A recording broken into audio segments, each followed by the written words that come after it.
Welcome. Thank you all for coming today. We are going to talk about Google and getting organized with it, being a little bit more efficient. Can I see a raise of hands? How many of you are how about let's do it this way. How many of you are brand new beginners to Google? Brand new.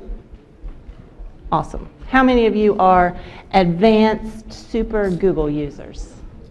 Awesome. Okay, well hopefully I will tap into teaching all of you something today. So hopefully you'll walk away with a little bit more knowledge of how to use it.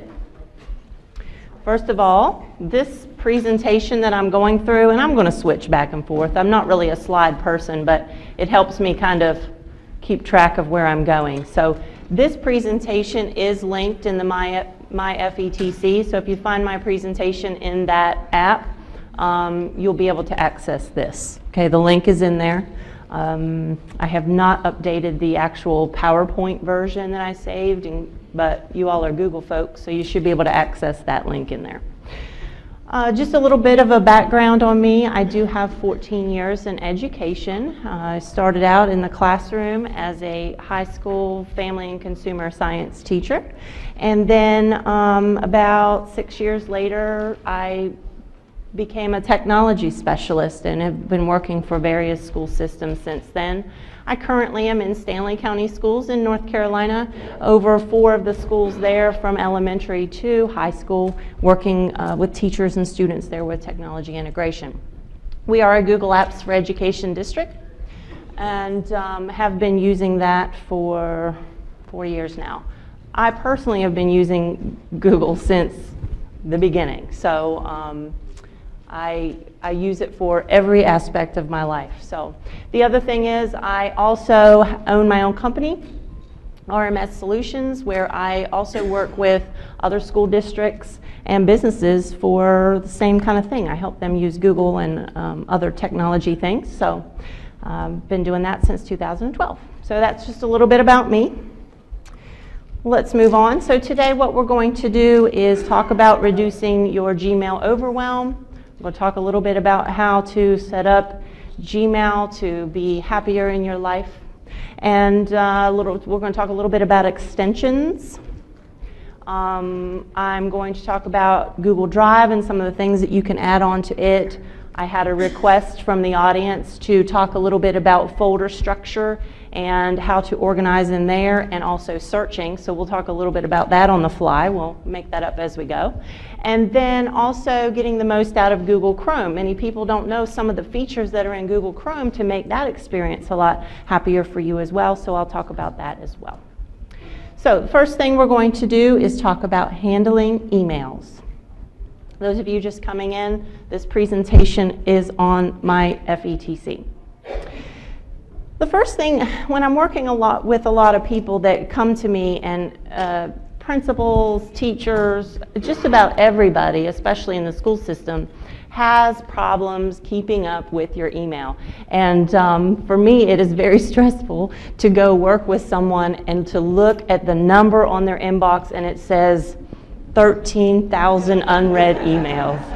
And my body just cringes, and I'm like, I don't know how you sleep at night being that way. And they're like, well, I just want to make sure I keep everything. And I understand that. You know, there may be something that you need to go back to. But when we're talking about handling emails, the first problem that we have is, oh my gosh, emails just came in, what do I do? So I tell everybody, do something with it, whatever that may be. Put it in a to-do list. And we'll talk about some of the options for to-do lists here after I finish this.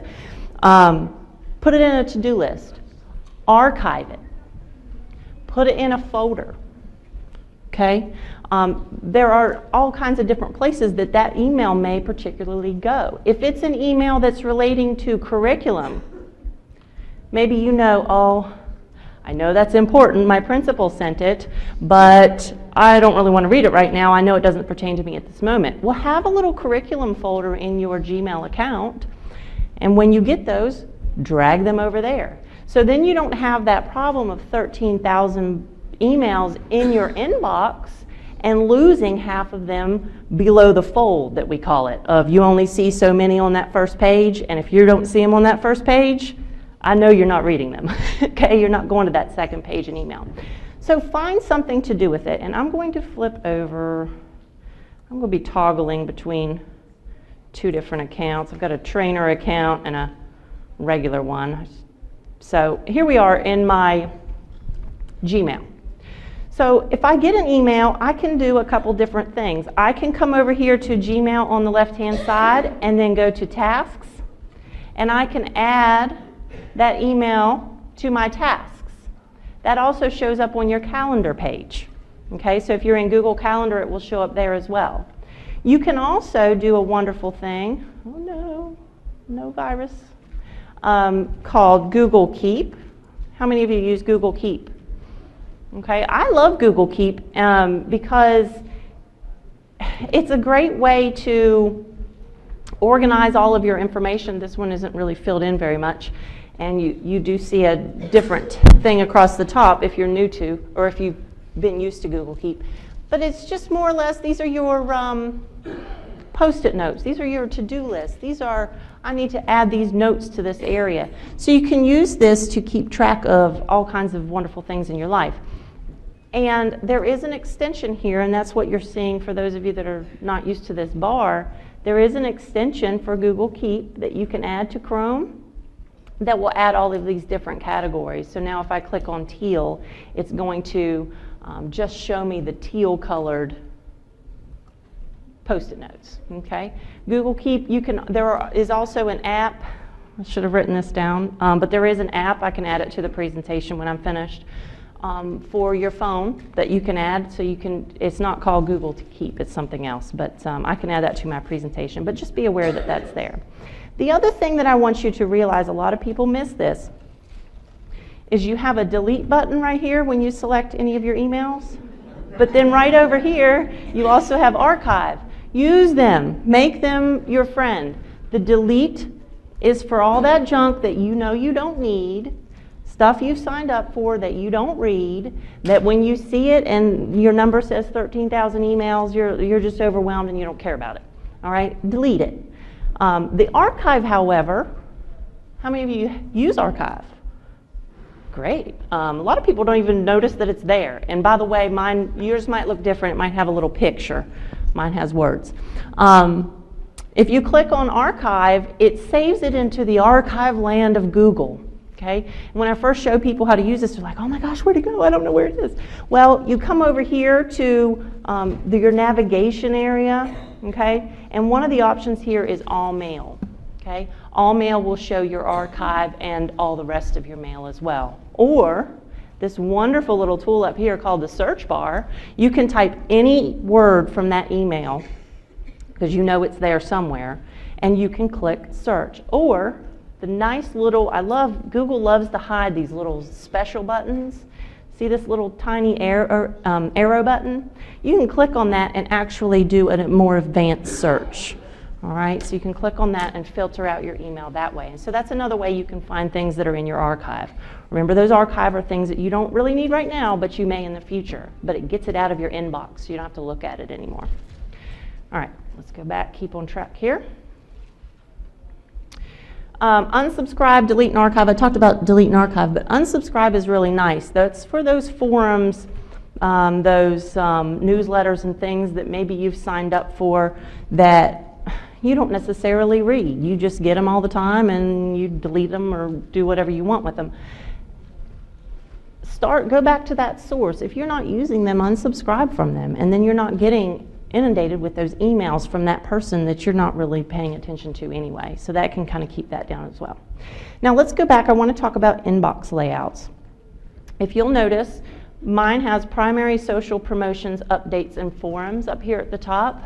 When these first came out, I don't know, it might have been a year ago by now, I hated them, did not like them. How many of you were or still are in that boat?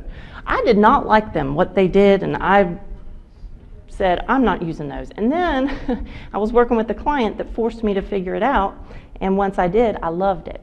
So I'll explain why. But first, let me do this. If you come up here to the settings cogwheel or flower, whatever you like to call it, up in the upper right-hand corner, you can click on Configure Inbox.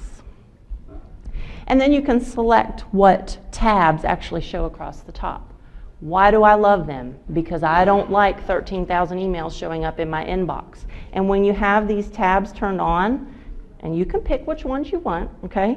But when you have them turned on, what it does is it makes that primary inbox, that first tab, be just what you need in your more important emails. And then you can come over here to social. That will be your Twitter notifications, your Facebook notifications, anything out there in your social world. And then the next one is promotions. Hey, buy one, get one free. That kind of stuff that maybe you look at every once in a while, but you don't want to see it every day in your primary box. Your updates is an important tab, and I tell people if they're going to turn on these tabs, make sure you look out for updates, because that is your flight status information, your tracking numbers for things that you've purchased online and that kind of stuff. So keep your updates handy. Bunch of billing statements I've got. And then forms is your connection to any of your discussion forums, your newsletters and things like that kind of end up in here as well. So it's a really easy way to filter all that out, and then you can worry about it later if you need to. Okay? All right. I'm talking too much, so I need to speed up. All right, let's move on. Extensions.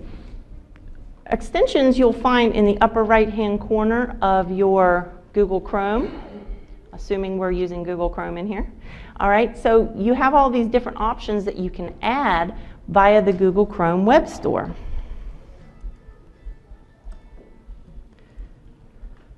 That's my wake up alarm, so I kind of tensed up a little bit when I heard that. Time to wake up. All right, so the Google Chrome Web Store, if you have not gone in here and shopped around, take some time. I'm sure I've been to some other sessions that have talked about this this week, so I'm sure you've heard about it in other sessions. But if I go up to the upper left and type in Google, it's going to find all things that relate to Google from the Google Chrome Store. And then you can say, I want apps, I want extensions, I want themes. Well, if I click on extensions here, it's going to show me just the extensions that we have. And I listed out a couple in that presentation slide. All of the ones for Google by Google are pretty great. You can add those up there to easily access Google Drive. You can easily see your email, anything. It will show up right up here in the top right-hand corner with a little button, and you can easily access some of those other Google tools. You also have, there's one for if you also flip back and forth between Microsoft Office, like I typically have to for training purposes. I have the Office editing tool, so it will allow you to pull in those Microsoft Office documents, open them up directly into Google Drive and be able to edit them and things there. I'm going to skip over MX Hero for now because I want to spend more time on it. Another one is Mail Checker or Calendar Checker, which I really like, and it puts a little mail button or a calendar button up in the top of your extension bar, and you can very easily see upcoming events and things like that. So you're not having to keep all these windows open, all right? This antivirus really wants to work. Category tabs in Google Keep, I showed you that just a moment ago. You can add that. That's an extension. When you add that extension from the Chrome Web Store, it will give you those categories in Google Keep, which was the Post-it note thing, all right? And then Checker Plus for Gmail is pretty cool. I had to go in and change some settings because Checker Plus is pretty fantastic. It will read your emails to you. And if you have it set to automatically read them, you might be in the other room and then all of a sudden some man will just start talking. Hello, Julie, and just go with it. And it freaked me out the first 2 times. I was like, where is that coming from? But if you have it running, you have to, there is a check mark box in there to turn that off. But more or less, you would just come up here in the top bar, and I don't have it on this particular account, but you would click it and it would show you your email, and if you wanted it to read it to you, it would. That's pretty handy. But I want to go back to MX Hero because it is really my favorite. So in MX Hero, and again, it's an extension. You add it to your Chrome. so that when you, I lie, let me go back to my other account, I know it's there. So when you have MX Hero, well, shoot, I know I installed it. Well, let's do a learning experience here. If you're in the Chrome store, and this might take too much time, I'm realizing. MX Hero for Chrome. Let's see how long it takes. Add. Email use has been added. Oh, look how fast it was. Great. No time lost. All right. So when I do a new message, when I have MX Hero added, I get this request from teachers a lot of times of they want to know when someone has read their email. Well, I should say principals ask me more, but if you put an email address in there and a subject, and then you come down here, you've got this lovely little yellow button now. You have all these different options. The total track will track all openings of that email, and it will also track clicks. So if you, let's say you sent a bunch of people a message and you had a link in it, if they click on that link, it will say, oh, so-and-so clicked on the link in your email. How fantastic. So it will tell you that. It also has a self-destruct feature, which, let me make sure I'm telling you correct. It will destroy the message within 5 minutes, okay? So of them reading it, so I don't know why you would really want that, but it's there. You have private delivery, which more or less works like a BCC. So if you're blind carboning a bunch of people, you don't want them to see the other people's email addresses, you could just click this private delivery button and it will do it for you, okay? So that's pretty handy, I use that a lot. You can also do send later. If you're like me, you'll be sitting there thinking, oh gosh, next Monday I really need to remind these people to do this, or I really need to send out that information for them to figure out how to do their grades, but I don't want to do it now because it'll confuse them, blah, blah, blah. But I know I'll forget on Monday. Well, I can do it right now while I'm thinking about it and say don't send it until Monday, which is really nice. And then you can do a reply timeout. So if you've sent an important email to someone and you want to make sure that they've actually read that email, it will send you a message or reply. If they don't reply to you within a certain amount of time, it will email you and say, hey, so-and-so did not reply to this email, you might want to follow up with them. So a lot of cool things for MX Hero. It's one of my favorite little tools. All right. The rest of them more or less just work like I've said they work, so I'm not really going to talk about them. There is one thing though, I think it's on another slide, but let me mention it while I'm at it. There is a tool for Google Tasks. It looks like this little check mark up here, and right now it's been down for the last couple of days, but that little extension, if they get it back up happy again, you can add tasks directly from your bar. So if you're reading those emails and quickly want to add something to a task, you can do it right there with this task. I've got it written on another slide, okay? Where am I? Okay, let me go back because I do want to show you a few things in Gmail as well. So back up here to the cogwheel or flower, the settings button. I'm going to click up there and then click on settings. A lot of people don't spend nearly enough time in settings, so I want to make sure that you're aware of some of the things that are in here. First of all, on the main page that comes up, there are so many different options. A lot of people really like stars, but maybe you want different colored stars. Someone mentioned this to me when I was coming in, that they like the stars, but how can you use them more efficiently? Well, you can drop in a couple different colors. I would not suggest putting them all, just my personal opinion, because to change the color of the star, you have to keep clicking it. Click, click, click, click, click, and that's a pain in the rear if you've got to go all the way to the 10th one, okay? So, you know, 2 or 3 different colors might really be functional for you if you want to say, well, red is super important, yellow I need to get back to at some point, and blue is maybe get rid of it next week or something like that. You can use those. You can also turn on desktop notifications so that your mail pops up on your screen. So if you're not using one of those mail checker options, that is available to you as well. And Now, most importantly, I want to go over to labs. How many of you play around in labs? Yay! For those of you that don't have your hand up, please take some time to look in labs. There are so many fantastic things in here that you can enable or disable. One being canned responses. If you turn on canned responses in here, that means I can make a standard email that maybe I answer this statement every single time or 50 times a day. I can go in canned responses and just say, click a button. Look, it says, even so, it says email for the truly lazy, and it's very true. So you can quickly just send that response without having to type it over and over again. You also have a Google Calendar gadget that you can enable. You'll see as I flip back between my two emails, one of them has the calendar gadget on the left-hand side. Actually, I think this one does too. No, I lie. But you can put the Google Calendar gadget right on there, so you don't have to go over to Calendar to look at what you've got going on that day. It will tell you right there. Just mentioning a few of these.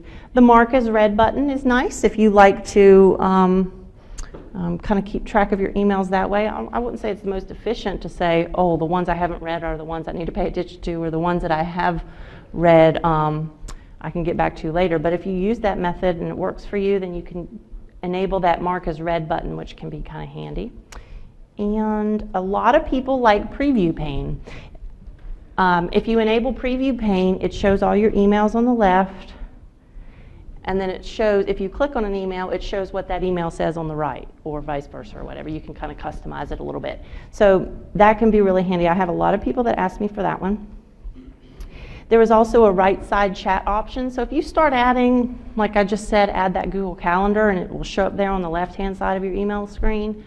Well, then your chat gets kind of mixed up in everything. So you can move it over to the right-hand side so that it's out of the way. So you've got panels down both sides of your Gmail to help you communicate. Undo send is there as well, and you can select how many seconds, up to 30 I believe it is now, that once you click send, if you want to undo, it will give you that option. So that's a real nice one to use as well. Oh, and the unread message icon, if you enable that up here in your tab, it will show you how many messages are unread. All right, so keep all of those in mind. What do I do? Go to 1240 today? Okay, let me get back to Drive. So I'm going to go to Drive on my fun little keypad up here and click on Drive. We'll talk about Drive for a little bit. You can see I'm not a PC user, so I keep messing up my clicks. If you see this wonderful thing in Drive when you open it that says try the new Drive, let's just go ahead and do it. If you haven't done it, join me in the journey of going to the new Google Drive, so we'll all be on the same page, and eventually you're going to have to convert anyway, so let's just go ahead and do it. There isn't a whole ton of amount of changes here, but there are a few things. First of all, by default, it's going to look like this with previews of everything. But if you come up here to the right, you have your list view. You can click on that and change it back to kind of the regular view. Okay, My Drive, Incoming, which is your shared with me, Recent, Starred, and Trash. Someone had asked me about what I was going to talk about with Drive a minute ago, and folders, and maybe creating folders like a Dewey Decimal System, and how do you search, and he brought up a good, where are you? He brought up a good idea of, he said, you know, you can file things away, but can you find them after you file them? And Google Drive is kind of that land, especially for a lot of teachers that I've worked with. They know that it's in there, they just don't know where to find it. So there are a couple different things that you can do. You can create folders and make sure you name those folders consistently of what they are supposed to be. And if you have thousands of documents, that folder structure can become important. It's just like the one that you might have on your computer, or the one you might have in your filing cabinet. Either way, you need to find some way of organizing that will help you. Now, he and I talked about making a number.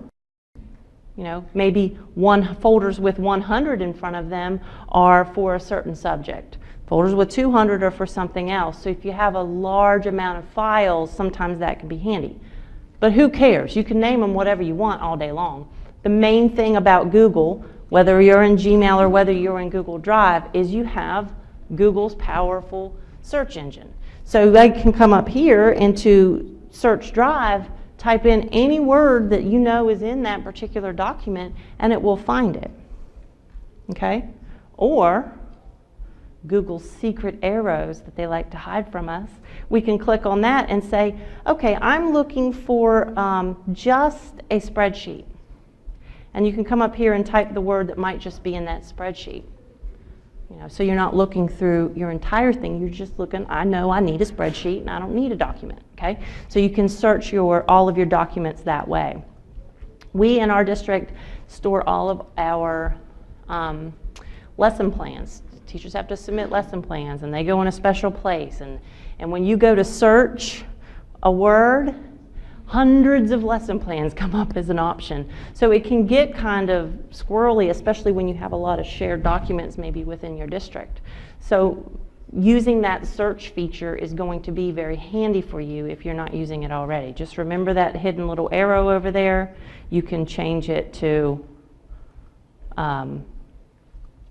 this is what I wanted, owned by anyone, owned by me, and not owned by me is another handy tool in that drop down that you can select. Okay. Let me see.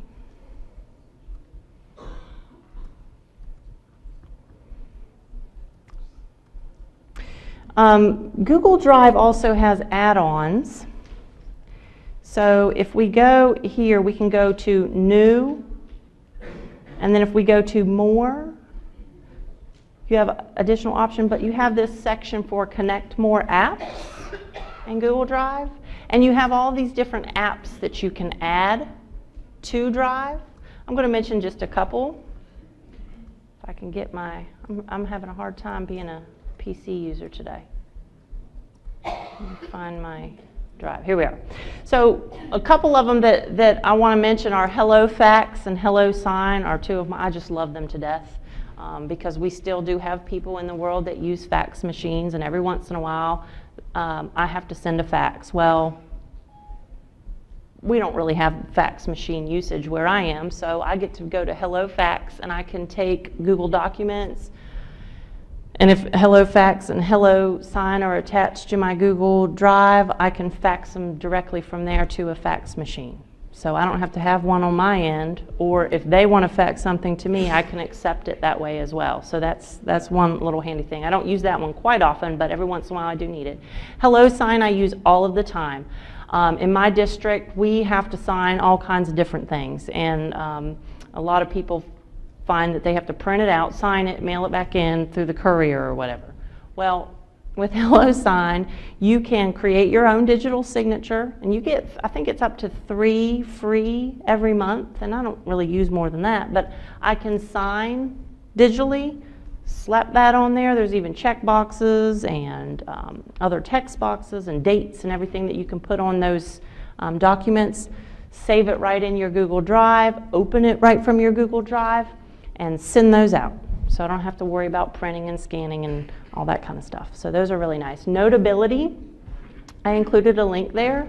This is fantastic, especially for school kind of stuff. It's $4.99 for the app, and it works on your phone, but it connects with Google Drive, and it allows you to mark up documents, like handwritten, draw, circle, that kind of stuff onto a document. So that could be really handy, especially for teachers. Also make sure that if you're in Google Drive, that you are using the research feature. If you have not, how many of you have not seen the research feature? Several of you, fantastic. Let's let this load here. If you're in a document, presentation, whatever it may be in Google Drive, under Tools, you'll see an option for Research. And it pops up this lovely little window. So let's say I'm going to do my safe search of bears in research. And it's going to bring up all kinds of wonderful things about bears. Web research or web results, it'll have pictures, whatever. And if I like those, I can just kind of drag any of this stuff over here that I want, and it will add it to there. So you don't have to go into another window and do your research. It all pops up right here for you. So that can be very handy. Time saver, students love it. All right, so become familiar with that. That's under Tools. If you're adding links, and some of you probably already noticed this, but when you go to add a link, let's say I want, since we're doing Chicago Bears and that's on my mind, come on, guy. I'm going to type Chicago Bears. All right, and if I highlight this and do Control K, if you look down here below, it automatically decided, hey, you might want chicagobears.com. So you don't even have to type it. You can just say, yeah, I want that. Oh, and I didn't click it right, but it would create that link for you. Google is smart and figures out that you really want that link. So that's a little bit of a time saver as well. Control or Command K. And we talked about searching. I have 10 minutes. I'm going to wrap up real quick with Google Chrome. This is very fast stuff here, okay? Google Chrome. Let me flip over. I'm getting some crazy stuff here. Let's go this way. Wrong one. So in Google Chrome, a lot of people don't really realize all of the wonderful things that you can do as far as adding extensions, which we already talked about, adding apps, which I didn't really talk about too much, but if you do a new tab in Google, you can add apps to your main screen here so that you can just click right on Google Drive or click right on websites and whatever apps may be included in the Chrome store, okay? But what I want to talk about is if we go up here to the 3 lines in the upper right-hand corner, or I think it's in the left if you're on a Mac, you'll come down here to Settings. And if you click on Settings, you can change some of the things up in here that to make it happier for you. So for example, you can say on startup, I want to open a specific page or set of pages. Now, be aware, some school districts block this for whatever reason. Mine did. Okay, so you may not have this option, and everybody does their own thing. But to open a specific set of pages, every time you open Chrome, you could say, oh, I want my email to open, I want my school website to open, I want Google Drive to open, whatever it may be. So you can set all that up. As soon as you open it, it's already there. Okay, what a time saver. So you can do that.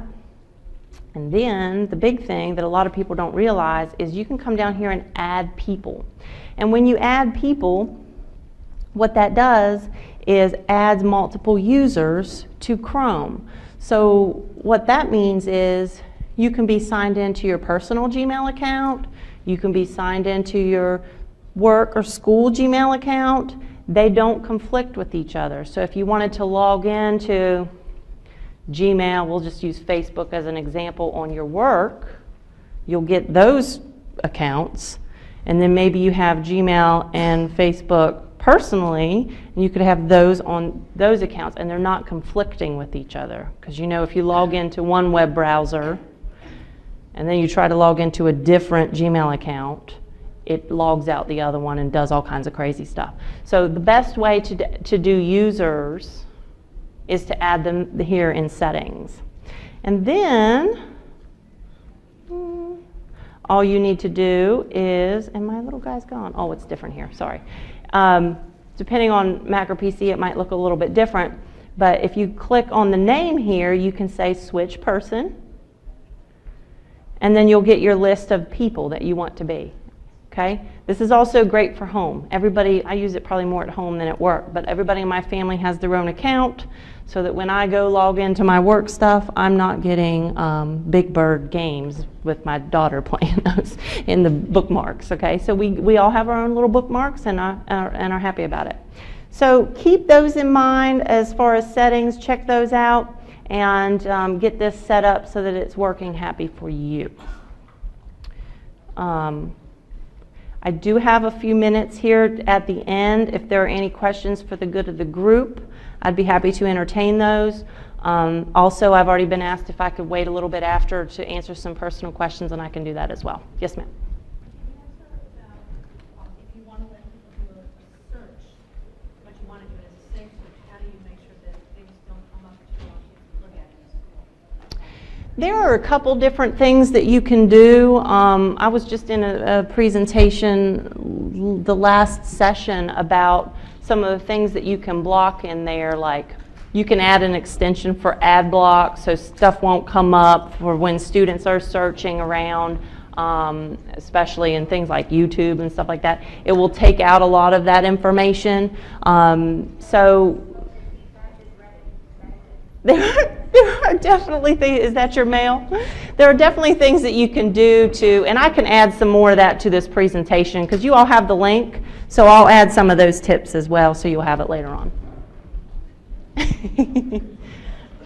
Okay, thank you guys. If you have individual questions, I'm happy to entertain those.